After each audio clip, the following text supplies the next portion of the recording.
தனியார் ஸ்கூல்ல சேவை கிடையாது, வியாபாரம். அங்கே காசை வாங்குறாங்க, காசை கொடுத்து அந்த குழந்தைங்களுக்கு கல்வி கொடுக்குறாங்க. பாருங்க, சேவை. இந்த சேவைக்காக தான் இங்கே இருக்கிறவங்க எல்லாருமே இதில் அரசியல் ரீதியாக இருக்கிறவங்க இருக்காங்க, தொழில் ரீதியாக, மக்களுக்கு சேவை செய்யணுன்ற ரீதியாக. நீங்கள்லாம் பாரு, நம்ம ஊரில் இருக்கிற ஏழை குழந்தைகள் கல்வி, அவங்களுக்கெல்லாம் கல்வி தருன்றதுக்காக தான் இவங்கெல்லாம் பாடுபடுறாங்க. ஸோ அதன் வழியாக தான் நம்ம முன்னோர்கள் எப்படி கஷ்டப்பட்டாங்க, பாடுபட்டாங்க. சுதந்திரம் வாங்குறப்போ நமக்குள்ள சில அரசியலமைப்பு சட்டங்களை உருவாக்குறதுக்கு ஒரு டீம் அமைச்சாங்க. அண்ணல் அம்பேத்கர் சார் அவருடைய தலைமையில், முன்னாடி இருந்தாங்க, அவருடைய தலைமையில் கிட்டத்தட்ட 3 வருஷம் நம்ம இந்தியாவில் எந்த மாதிரி அரசியலமைப்பு கொண்டு வரலாம், ஸோ வெளிநாடுகளுடைய அரசியலமைப்பு எப்படி இருக்குது அதெல்லாம் ஆராய்ஞ்சாங்க. சில நாட்டிலேருந்து தேவையான விஷயங்களை ஒதுக்கி எடுத்து ஒரு அரசியலமைப்பு சட்டத்தை உருவாக்கினாங்க. கிட்டத்தட்ட 3 வருடம் பாடுபட்டாங்க. அதற்கு தலைவராக அண்ணல் அம்பேத்கர் சார் இருந்தார். ஸோ 1947 ஆகஸ்ட் 15 நம்ம சுதந்திரம் வாங்கினாலும் கிட்டத்தட்ட 3 வருடம் இதுக்கப்புறம் தான் 1950 ஜனவரி 26 சில அரசியலமைப்பு சட்டங்களை உருவாக்கி குடியரசு நாடாக நாம் அறிவிச்சோம். அதை தான் நம்ம குடியரசு தினமாக கொண்டாடுறோம். ஸோ பொதுவாக இப்போ பார்த்தீங்கன்னா, பொதுவாக ஒரு அரசாங்கம்னா என்ன, ஒரு நிர்வாகம், ஒரு சேவை, மக்கள் சேவை, மக்களுக்காக உருவாக்கப்பட்ட விஷயம் தான் அரசாங்கம். இப்போ கல்வி, இப்போ படிக்காதவன் தான் வாழ்றான், படிச்சவனு தான் வாழ்றான். ஆனால் படிப்பு கொண்டு வந்தாங்க ஒரு சின்ன சிந்தனையை, ஒரு கற்பனை வச்சுக்கோங்க. இப்போ ஆரம்ப கட்டத்தில் ஒரு ஆதிவாசி காடுவாசி அப்படி ஸ்டெப் வந்துருக்குறோம், கல்வி கிடையாது. ஒரு எழுத படிக்க பேசுறது அறிஞ்ச ரீதியாக நம்ம கற்றுக்குறோம். ஒரு அம்மான்னு பாடுறா, சொல்லு, அம்மா சொல்லு, தாத்தா சொல்லு, மாமா சொல்லு, இப்படி சொல்லித்தராங்க. அப்படியே நம்ம அனுபவ ரீதியாக ஒரு மொழியை கற்றுக்குறோம்.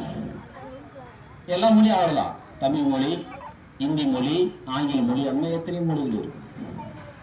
ஸோ ஒரு மொழி அனுபவ ரீதியாக கற்றுக்குறோம். அதை எப்படி எழுதுறது, படிக்கிறது, அதை தான் கல்வியாக கொண்டு வர விஷயம். இப்போ பஸ்ஸில் போய் நிற்கிறோம், தர்மபுரி பஸ் எங்கே பார்க்கணும், தெரியல, படிக்க தெரியல. இது படிச்சோம்னாதான் அடங்கப்பாடு தர்மபுரி பஸ் வந்து படிக்காதவனும் கூட பஸ் அடையாளம் வச்சுக்கிறான். டவுன் பஸ் அடையாள எஸ்ஓடி தர்மபுரி போகும்.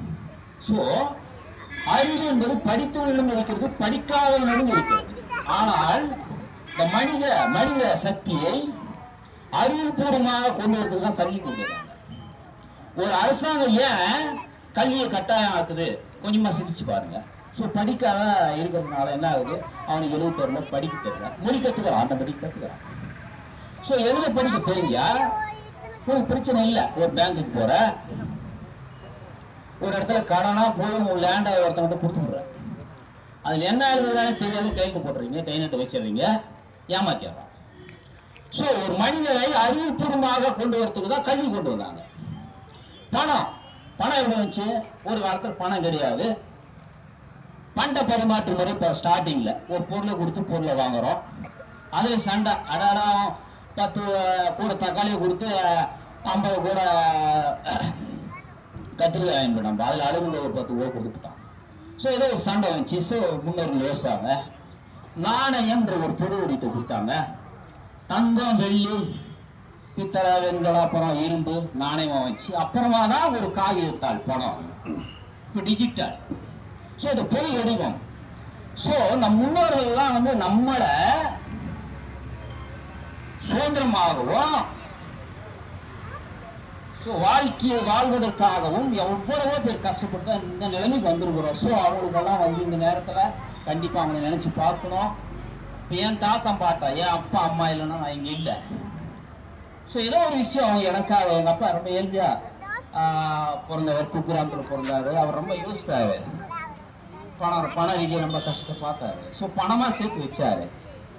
ஸோ எனக்கு பண ரீதியான கஷ்டம் தெரியல. ஸோ அந்த மாதிரி தான் எல்லாமே. அவ்வளோதான். நம்ம முன்னோர்கள் Gandhi sir, doctor Ambedkar sir, எவ்வளோ பேர் தெரிஞ்சவங்க தெரியாதவங்க.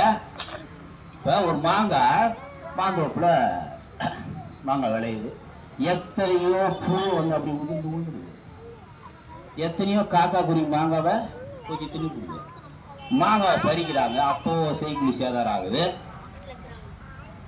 மூட்டையிலே கூடையில அடுக்கிறாங்க. மார்க்கெட்டுக்கு வரதுல சில மாங்காய் நசுக்கிடுது.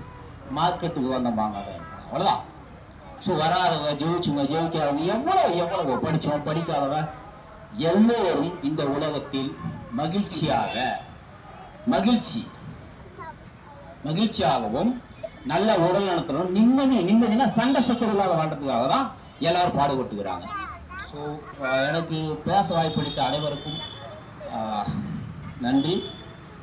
மேலும் இந்த கல்வி, இந்த ஸ்கூல் வந்து எவ்வளவோ இந்த சேவையாக இருக்கக்கூடிய இலவச கல்வி உங்களுக்கு எல்லாமே அழகாக கிடைச்சிட்டு இருக்குது. இதற்காக வந்து பெற்றோர் ஆசிரியர் சங்கமும் மற்ற ஆசிரியர்களும், முக்கியமாக தலைமை ஆசிரியர் சார் ரொம்ப சின்சியரான ஆள் இருக்கக்கூடிய பிஎல்ஆர் அவர்கள் வந்து மரம் வைக்கணும்ட்டு ஒரு முயற்சி எடுத்தோம். அது எப்படிலாம் வைக்கலாம், என்ன தூங்குறாங்களா இல்லைன்னு இதுக்கு தெரியல. சின்சியராக வந்து ஏதோ உள்ள வரோம் செய்கிறோம், ஓகே சின்சியராக அதனால் இந்த குழந்தைங்களுக்கு இது பண்ணலாம், அதை பண்ணலாம். ஸோ அது மாதிரி எல்லாம் மாறிட்டு இருக்குது. ஸோ கலந்துரையாடலை வச்சுக்கோங்க, தயவு செய்து கலந்துரையாடல். இப்போ குழந்தைங்க படிக்குதா இல்லையா பெற்றோர்கள் வாட்ச் பண்ணுங்க. படிக்கலன்னா ஏன் அந்த குழந்தைங்க படிக்கிறது கேளுங்க. ஆர்வம் இருக்குதான்னு கண்டுபிடிங்க. சில குழந்தைங்களுக்கு ஆர்வம் இருக்காது. ஆர்வம் இல்லாத குழந்தைங்களுக்கு ஒரு பேசிக் எஜுகேஷன் மட்டும் கொடுங்க. அடிப்படை கல்வி வந்து கட்டாயம். எழுத படிக்க பேச ஒரு கணக்கு அறிவியல் சமுதாய இயக்கம் கண்டிப்பாக தேவை. இப்போ ஒரு சிம்பிளாக ஒரே ஒரு சின்ன விஷயம். இப்போ மக்கள் ஓட்டு போடுறாங்க, முதல்வர் தேர்ந்தெடுக்கப்படுகிறார். முதல்வருக்கு தேர்ந்தெடுக்கப்பட மக்களுக்கு நலத்திட்டங்களையும் சட்டங்களையும் எப்படி செய்யறதுன்னு எம்எல்ஏக்கள் மற்ற உங்களை வச்சு ஆலோசனை பண்றாங்க. அரசாங்கத்துக்கு எப்படி பணம் வருது? பணம் அரசாங்கம் அச்சடிச்சு விட்டுறாங்களா? பணத்தை கிடையாது. நாம கட்டுற வரி பணம். அரசாங்கம் எத்தனை தொழில்களை சேவையா செய்து, சில தொழில்களை வியாபாரமா செய்யுது. அந்த காசை எடுத்து மக்களுக்கு நலத்திட்டங்களை கொடுக்குது. அந்த நலத்திட்டங்களை கொண்டு போய் மக்களுக்கு சேர்க்கறது தான் அரசாங்க ஊழியர்கள். கலெக்டர், இப்போ கல்வி இருக்கிற ஆசிரியர்கள் மக்களுடைய வரி பணத்திலையும் அரசாங்கம் நடத்துகிற சில லாபகரமான தொழில் வரக்கூடிய காசை எடுத்து தான் கொடுக்குறாங்க. ஸோ மக்களுக்கு சேவை செய்வதற்கு தான் எல்லாமே இந்த அரசாங்கம், அரசியல்வாதிகள், அரசாங்க ஊழியர்கள் எல்லாருமே. ஸோ நம்மை மக்களுக்காக உருவாக்கப்பட்டது தான் அரசாங்கம். இதுதான். ஸோ பேச வாய்ப்பளித்த அனைவருக்கும் நன்றி, வணக்கம்.